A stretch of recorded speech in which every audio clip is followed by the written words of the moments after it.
ठाकुर के जीवन में देखेंगे कि ये मातृभाव कितना सुंदर रूप से परिस्फुट हुआ है।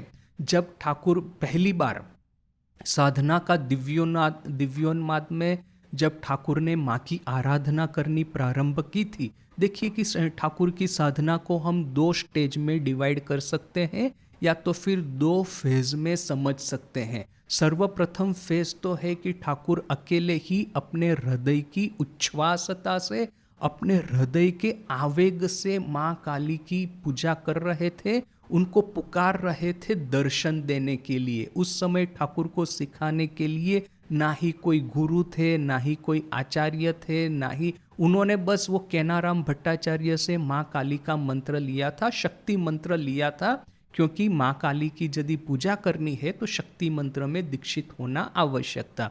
तो बस उतना ही उन्होंने किया था, इससे ज़्यादा उन्होंने कोई किसी गुरु से ये सीखा नहीं था कि किस तरह से शक्ति की उपासना की जाए। बस अपने हृदय के आवेग भरे प्रेम से वो माँ को पुकारते गए और फिर क्या कहते थे, माँ तुई राम प्रसाद के देखा दिए शीश, आमाई केनो तबे देखा दिवी ना। माँ तुमने राम प्रसाद को देखा, दर्शन दिया था, तुम मुझे दर्शन क्यों नहीं दोगी? आमी धन जन भोग सुख किचुई चाइना, आमाई देखा दे।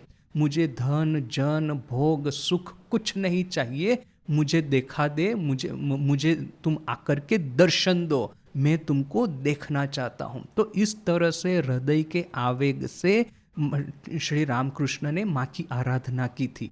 तो वो फर्स्ट फेज। इसके बाद में जब कलकत्ता में समाचार गया कि ठाकुर पागल हो गए हैं, तो चंद्रामणि देवी ने उनको बुला करके उनका विवाह करवाया। ठाकुर माँ शारदा के साथ में विवाह होने के बाद में जब वापस आए कलकत्ता दक्षिणेश्वर में, तो फिर विधिवत उन्होंने सब साधनाओं का अनुष्ठान किया। तो जैसे कि तंत्र साधना का विधिवत अनुष्ठान किया भैरवी ब्राह्मणी के साथ में।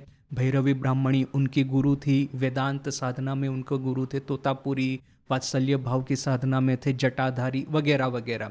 किंतु वो तो बात की बात है। फर्स्ट फेज जो था उसमें ठाकुर के पास में सिर्फ एक ही अस्त्र था, ठाकुर के पास में जैसे कि एक ही अवलंबन था, और वो अवलंबन था उनकी व्याकुलता। तो ये जो व्याकुलता के माध्यम से ही उन्होंने माँ काली की जो साधना की, और उसके लिए जो सबसे ज़्यादा उन्होंने सहाय ली है तो वो राम प्रसाद के गानों की, राम प्रसाद के भजनों की। देखिए कि एक के बाद एक ठाकुर के जीवन में किस तरह से ये राम प्रसाद का जो भाव है, माँ काली के प्रति जननी का भाव, वो माँ काली के संतान है वो भाव।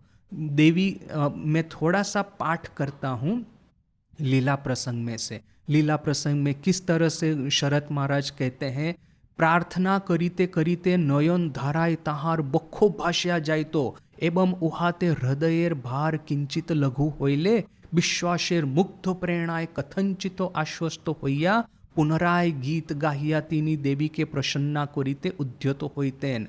प्रार्थना करते करते ठाकुर की आंखों में से नयन धारा, आंसुओं के प्रवाह से उनका सीना भीग जाता, और इससे रोते रोते जब उनके हृदय का भार थोड़ा सा हल्का होता, तो फिर विश्वास की मुग्ध प्रेरणा से थोड़े से आश्वस्त होकर के फिर से गीत गा गा करके वो देवी को प्रसन्न करने के लिए उद्यत होते, तैयार होते। ऐसा करते करते पूजा और ध्यान और भजन में दीन जाने लगा, और ठाकुर के मन का अनुराग और व्याकुलता दिन दिन बढ़ने लगा। और फिर देवी की पूजा और सेवा संपन्न करने का जो समय था वो भी उनका बढ़ता जाता है। वैसा तो आपको ऐसा होता है कि इतने समय में देवी की पूजा समाप्त कर लेनी है, भोग लगा देना है, उसके बाद में ये जो प्रसाद होगा वो जाएगा, वो वहाँ पे ऑफिस में, वहाँ पे कांगाली है, अन्य साधु है, वो सब उसका आहार करेंगे। तो ये भोग टाइम पे लगना चाहिए, क्योंकि सभी को तो खाने को भी तो समय पे बैठना है। किंतु वो नहीं, ठाकुर जब ध्यान करने को बैठेंगे माँ की मूर्ति के सामने तो सतत ध्यान ही करते रहेंगे। यदि भजन गाने को बैठेंगे, गीत गाने को बैठेंगे, ये श्यामा संगीत राम प्रसाद का वो यदि गाते रहेंगे तो वो चलता ही रहेगा, चलता ही रहेगा, जैसे कि इसका कोई अंत ही नहीं आएगा। और फिर यदि लोग आकर के कहेंगे कि अरे भोग का समय समाप्त हो गया है, सभी लोग खाने को बैठे हैं, उनके पास में माँ काली का प्रसाद नहीं आया है, तो ठाकुर ये बात को सुनेंगे ही नहीं। जैसे कि इस जगत में दो ही है, ठाकुर है और माँ है, इसके अलावा और कोई नहीं है। उस समय माँ का दर्शन प्राप्त करने के लिए ठाकुर के हृदय की जो यंत्रणा है, ठाकुर के हृदय की जो व्याकुलता है, वो इतनी बढ़ गई थी कि ऐसा लगता था जैसे कि एक भीजा गमछा हो, एक टॉवेल हो, गीला टॉवेल, उसमें से जल निकालने के लिए आप टॉवेल को किस तरह से आप उसको स्क्वीज करेंगे, किस तरह से आप उसको ट्विस्ट करेंगे। ये जो कपड़े धोते हैं, जो लोग कपड़े धोते हैं उनको पता होगा, कपड़ों को सुखाने से पहले उसमें से पानी निकालना पड़ता है, तो उसको स्क्वीज करके, उसको ट्विस्ट करके उसमें से सब पानी निकल जाए अपनी जितनी शक्ति है हाथों में, तब कहीं जाकर के उसको रस्सी पे डाला जाता है सूखने के लिए। अभी तो आजकल वॉशिंग मशीन आ गए हैं, किंतु फिर भी बहुत सारे लोग इसी तरह से कपड़े धोते हैं अपने हाथों से ही उसको सुखाते हैं। तो ये जो कपड़ों को सुखाने के लिए, उसमें से पानी निकालने के लिए जिस तरह से आप उसको ट्विस्ट और स्क्वीज करेंगे, वैसे ही ठाकुर कहते थे कि मेरे हृदय की जो यंत्रणा है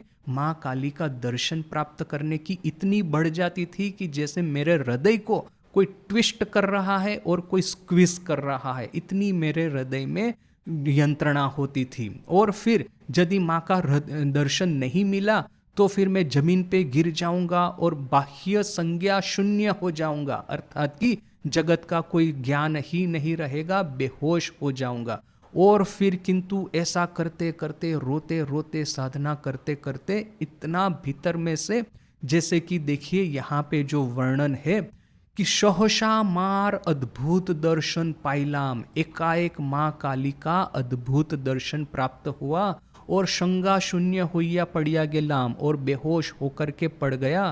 ताहार पर बाहिरे की जे होइया छे, ता कौन दिख दिया शे दिन, ओ तत्पर दिन जे गिया छे, ताहार किछुई जानीते पारी नाई।